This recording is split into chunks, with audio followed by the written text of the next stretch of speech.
extent has the more limited impact from tariffs at this stage on inflation changed your view on what the ultimate economic fallout will be from these policies and the timing of when they will materialize in the data?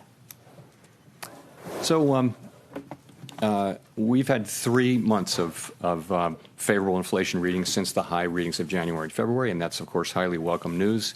Part of that just is that services, core services, both housing services and non-housing services, have really been grinding down toward levels that are consistent with 2% inflation. So that's the good news.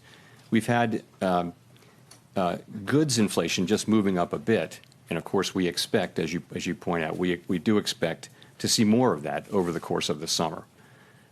It takes some time for tariffs to work their way through the chain of distribution to the end consumer.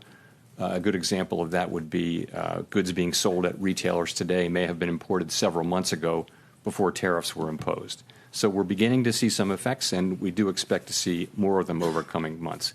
We do also see price increases in some of the relevant categories like personal computers and audiovisual equipment and things like that that are attributable to tariff increases. In addition, we look at surveys of businesses, and there are many of those, and you do see a range of things, but many companies do expect to put all or some or all of the effect of tariffs through to the next person in the chain, and ultimately to the consumer.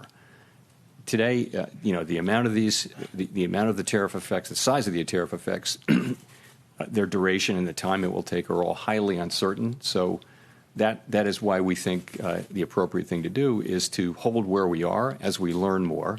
And we think our policy stance is in a good place where we're well positioned to react to incoming developments. So in terms of how we should interpret the rate cuts penciled into the SEP, is this reflecting that there's this expectation that underlying inflation will just stay well enough contained that allows the committee to eventually move ahead with those cuts? Or is it about responding to a deterioration in economic activity, let's say? I mean, how should we make sense of the forecast? So if you look at the forecast, you will see that people do generally expect inflation to move up and then to come back down.